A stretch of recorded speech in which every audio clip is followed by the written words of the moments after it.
না, এরকম মনে হয় নাই। যেটা হইছে আলহামদুলিল্লাহ। হয়তোবা হইতেও পারতো এটা, বাট এটা আমার হাতে নাই। তো যেটাই হয়েছে ইনিংসটা শেষ করতে পারছি, এটাই ভালো লাগছে নিজের কাছে। কেমন উইকেটে কেমন চারপাশে খেলেছেন, বড় শট, সিঙ্গেল রোটে সবকিছু মিলিয়ে আর কি, হ্যাঁ, ব্যাটিংটা ভালো এনজয় করেছেন? হ্যাঁ, অবশ্যই আমি এনজয় করছি। চেষ্টা করছি নিজেকে কিছুটা সময় দেওয়ার। বল একটু লেটে আসতেছিল, যদি আমি আমি চিন্তা করছি আমি আর দাদা যদি আমরা নিজেদের সময় দেই তাহলে হয়তো পরে আমরা এটা কাভার করতে পারবো। তো সেম প্ল্যানে আগে এসে আমি নিজেকে একটু সময় দিয়েছি এবং বাজে বল পানিশ করছি। যদি আজকে 7টা ছক্কা মারলেন, সব মিলে 29 ছক্কা হয়ে গেল। আসলে বাংলাদেশের মধ্যে এটাই একজন সর্বোচ্চ ছক্কা রেকর্ড।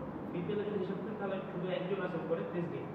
যদি আর প্লেঅফ খেলতে পারে তাহলে 3টা থেকে 5টা ম্যাচ খেলা, সর্বোচ্চ 5টা ম্যাচ যদি প্লেঅফ খেলে তাহলে আসলে গেইলের ছক্কা রেকর্ড আসলে চোখ থাকবে, যেহেতু 30-35 ছক্কা মেরে দিতে হবে। আমি কখনো ভাই এইভাবে চিন্তা করি না। জাস্ট আমাদের সামনে আর দুইটা ম্যাচ আছে। দুইটা ম্যাচ আমরা কিভাবে ভালো শেষ করতে পারবো, সেটাই প্ল্যান থাকবে আমাদের। সবাই সেভাবেই চিন্তা করতেছে। যদি হয়ে যায় হয়েও যেতে পারে, বাট আমি নর্মাল যে প্ল্যানে খেলি সে সেম প্ল্যানে খেলার চেষ্টা করব। সামনে চ্যাম্পিয়ন্স ট্রফি আমরা বিপিএল এ ভালো একটা ফর্মে আছি, এটা সে ক্যারি করার একটা ইয়ে থাকবে।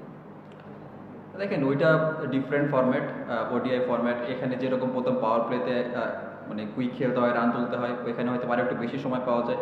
তো আমি চেষ্টা করতেছি পাওয়ার প্লেতে খেললে আমি নিজেকে কিছুটা সময় দেওয়ার। তো চেষ্টা করবো যে চ্যাম্পিয়ন্স ট্রফি যখন খেলবো তখন নিজেকে কিছুটা সময় দিয়ে যদি ব্যাটিং করতে পারি তাহলে আমার জন্য ভালো।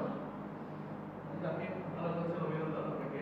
Thank you. একটু অন্য প্রসঙ্গে প্রশ্নটা, সেটা হচ্ছে যে এবারে বিপিএলে কিছু ওয়াইড নিয়ে একটু আলোচনা হচ্ছে, একটু সমালোচনার কথাবার্তা বলা হচ্ছে আর কি কিছু ইয়ে নিয়ে। তো আপনি তো ক্রিকেটার মাঠে থাকেন, আপনার মনে কখনো কি কোনো কিছু প্রশ্ন আসছে? না, আমি এরকম কখনো ওয়াইড, এটা পার্ট অফ গেম, এটা হইতেই পারে। বাট আমি কখনো এইভাবে দেখি নাই। কারণ ওয়াইড হইতেই পারে এই বিষয়ে আমি কোনো কমেন্টস করতে চাইতেছি না, কারণ it's a parts of game.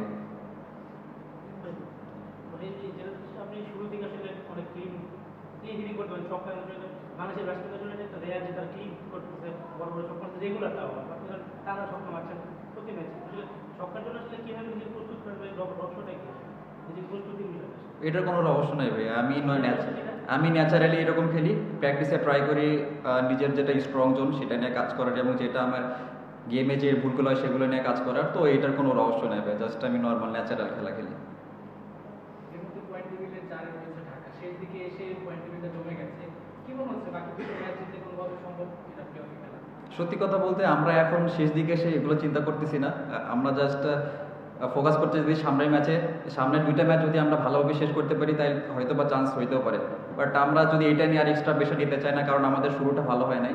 তো আমাদের চেষ্টা থাকবে যাতে সামনের দুইটা ম্যাচ ভালোভাবে শেষ করার। থ্যাংক ইউ ভাইয়া।